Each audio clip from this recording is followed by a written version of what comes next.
अस्सलाम वालेकुम my YouTube family, कैसे हैं आप सब। मैं हूं फाकिहा और आप देख रहे हैं फूड फिएस्टा बाय फाकिहा। आज मैं अपने नन्हे मुन्ने प्यारे प्यारे बच्चों के लिए बहुत ही मज़े का स्नैक लेकर आई हूं, जो कि है पोटैटो पफ्स। सिर्फ और सिर्फ एक आलू से हम ढेर सारे पोटैटो पफ्स बनाएंगे, जो कि ऊपर से इंतहाई क्रिस्पी है और अंदर से बहुत ही सॉफ्ट हैं। बहुत ही मज़े से बच्चे इसको खाते हैं और बहुत ही ज़्यादा इंजॉय करते हैं। रेसिपी को पूरा वॉच कीजिएगा ताकि कोई भी पार्ट आपसे मिस ना हो। तो चलिए स्टार्ट करते हैं आज की मज़ेदार सी रेसिपी। यहाँ पर मैंने 2 टेबलस्पून मक्खन लिया है। मक्खन मैं घर का निकला हुआ इस्तेमाल कर रही हूँ। आप चाहें तो आप बाज़ार का मक्खन भी इस्तेमाल कर सकते हैं, और अगर आपके पास मक्खन नहीं है तो फिर आप इसमें ऑयल भी ऐड कर सकते हैं, लेकिन आप फिर ऑयल जो है वो 1 टेबलस्पून इसमें ऐड करेंगे। इसके बाद मैंने इसमें हाफ़ ग्लास पानी ऐड किया है और इसको हम यहाँ पर पकाएंगे कि इसमें बॉयल आना शुरू हो। जैसे ही ये पकना शुरू हो जाएगा तो फिर हम इसके अंदर मैदा ऐड करेंगे, जो मैंने 2 टेबलस्पून भर के लिया है। और यहाँ पर हम इसको कंटिन्यूअसली हिलाते रहेंगे ताकि मैदा जो है वो उसकी गुठलियाँ ना बने और वो इसके साथ पकना शुरू हो जाए और किनारे छोड़ने लग जाए। अब यहाँ पे आप देख सकते हैं कि मैदा काफ़ी ज़्यादा पक गया हुआ है और उसने जो पैन है उसको छोड़ना शुरू कर दिया हुआ है, ऑयल भी निकल आया हुआ है।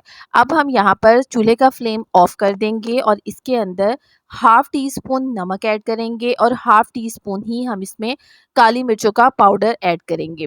अगर आपको ज़्यादा स्पाइसी खाने हैं तो आप इसमें थोड़ी-सी कुटी हुई लाल मिर्च भी ऐड कर सकते हैं। इसके बाद हम इसको अच्छी तरह से मिक्स कर लेंगे और मैंने यहाँ पर एक दरमियाने साइज़ का आलू लिया था, जिसको बॉयल कर लिया। बॉयल करने के बाद मैंने उसको अच्छी तरह से मैश कर लिया था कि आलू की गुठली बिल्कुल ख़त्म हो गई थी। आलू ऐड करने के बाद हम एक बार फिर से इसको अच्छी तरह से मिक्स कर लेंगे।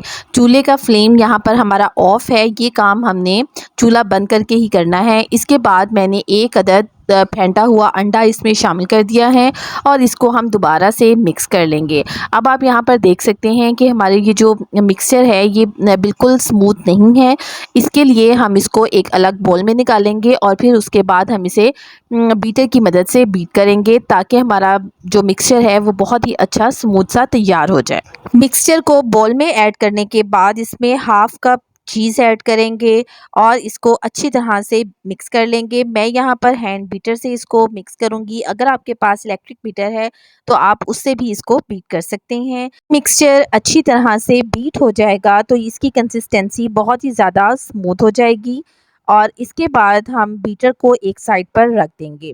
अब यहाँ पर हमने अपने हाथों को ऑयल से ग्रीस करना है और इस बैटर की छोटी-छोटी सी बॉल्स बनानी है और हम इन बॉल्स को एक प्लेट में अलग से रखते जाएँगे।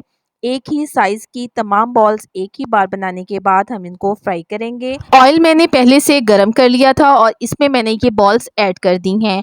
जैसे ही हम बॉल्स ऐड करेंगे, हम फ़ौरन से इसकी साइड चेंज नहीं करेंगे, बल्कि जब ये एक साइड से पक जाएँगी तो उसके बाद हम इसकी साइड चेंज करेंगे और इनको सुनहरी सा कलर आने तक फ्राई करेंगे।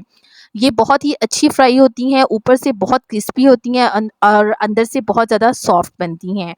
इसके बाद हम इनको सर्विंग डिश में निकाल लेंगे और आप केचप के साथ या किसी भी सॉस के साथ आप इसको सर्व करेंगे। बहुत ही ज़्यादा मज़े की बनती हैं, ख़ास तौर पर बच्चे इसको बहुत ज़्यादा लाइक करते हैं क्योंकि इसमें मिर्चें बहुत कम होती हैं और ये बहुत ही ज़्यादा क्रीमी और बहुत ही ज़्यादा सॉफ्ट बनती हैं। आप भी ज़रूर ट्राई कीजिएगा और मुझे कमेंट करके बताइएगा कि हमारी आज की रेसिपी आपको कैसी लगी है। रेसिपी पसंद आए तो मेरे चैनल को ज़रूर लाइक कीजिएगा, सब्सक्राइब कीजिएगा और वीडियो को ज़्यादा से ज़्यादा शेयर कीजिएगा। इंशाअल्लाह ताला फिर किसी और अच्छी वीडियो के साथ आपकी खिदमत में दोबारा से हाज़िर होंगे। तब तक के लिए अल्लाह हाफ़िज़।